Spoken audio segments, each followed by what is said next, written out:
Vote डाला है, क्या कहेंगे? बहुमूल्य वोट हमने डाल दिया। अपने प्रजातांत्रिक कर्तव्य का हमने निर्वहन किया आज, और मुझे बहुत खुशी है। मैं शुरू से गांव उपाध गांव के इसी बूथ में अपना वोट डालता रहा हूं, और उसी क्रम में आज भी वोट डाला है, बहुत उम्मीदों के साथ। हो सकता है कि ये मेरा आखिरी चुनाव हो, अगले चुनाव तक हम रहेंगे ना रहेंगे ये कहना मुश्किल है, किसी के लिए भी कहना मुश्किल है। लेकिन मैंने इस उम्मीद के साथ वोट डाला है कि जो भी यहाँ से चुन के जाएगा वह बहुत सेवा करेगा इस क्षेत्र का, और झारखंड को आगे बढ़ाने में अपना योगदान देगा। प्रशासनिक हो चाहे राजनीतिक हो, काफी समय जो है आपने दिया है।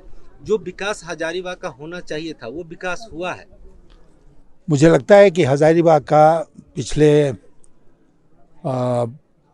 2 दशकों में लगभग बहुत विकास हुआ है। अगर आप हजारीबाग में घूमेंगे, अभी जिस सड़क से हम लोग आए ना इस बूथ में, वो सड़क हमारे ही टाइम में प्रधानमंत्री ग्राम सड़क योजना से बनी थी। लेकिन दिक्कत ये है कि योजनाएं बनती हैं उसमें रिपेयर का प्रावधान नहीं होता। अब सड़क टूटी, जाहिर है कि वाहन चलेगा, सड़क कमज़ोर होगी, टूटेगी, तो उसका रिपेयर नहीं होगा। तो रिपेयर नहीं होगा तो फिर सड़क अपनी ओरिजिनल हालत में पहुंच जाती है।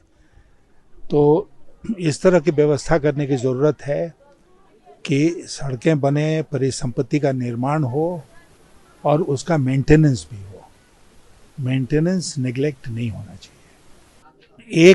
100 साल से लगभग हजारीबाग के लोगों की यह मांग थी कि हजारीबाग को रेलवे लाइन से जोड़ा जाए।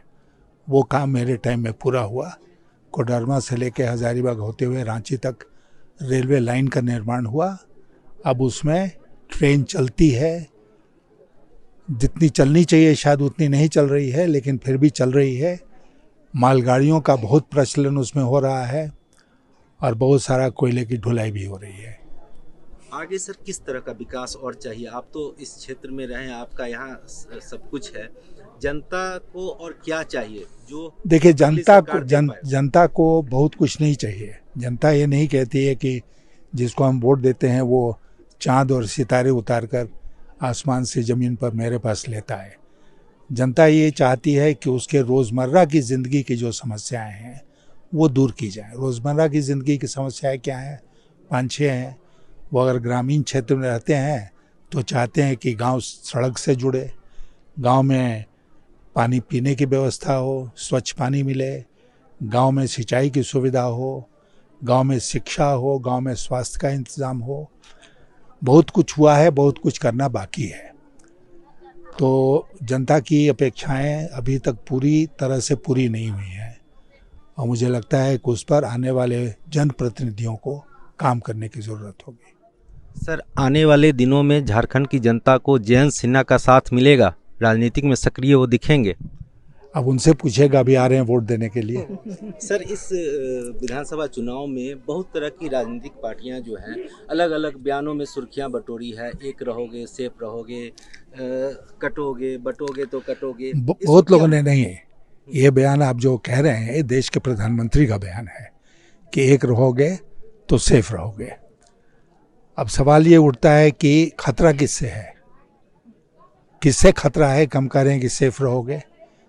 हमको तो, हम यहाँ रहते हैं गांव में, हमको तो किसी खतरे का एहसास नहीं होता है, आराम से घूमते हैं। दूसरी बात यह है कि वो कह रहे हैं कि एक रहोगे, तो किसकी ओर इशारा कर रहे हैं? कौन एक रहे? अगर पूरा समाज एक रहेगा तो फिर खतरा किससे है? फिर एक विशेष समुदाय की तरफ उनका इशारा है। तो देश के प्रधानमंत्री को समाज को बांट कर नहीं देखना चाहिए। उनका कर्तव्य बनता है कि समाज को एक रखने में अपना योगदान दें। यह अनुचित बयान है और ये कहने में मुझे तनिक भी संकोच नहीं है। तो यशवंत सिन्हा जी थे, बेबाक तरीके से अपनी बातों को रखे हैं, और जो क्षेत्र में हजारीबाग क्षेत्र में जो और विकास चाहिए, क्या होना चाहिए, तो उसका जो है वो उन बातों को उन्होंने बताया है। हजारीबाग के उपाध गांव से रूपम के साथ हरिवंश शर्मा, एनडीटीवी इंडिया के लिए।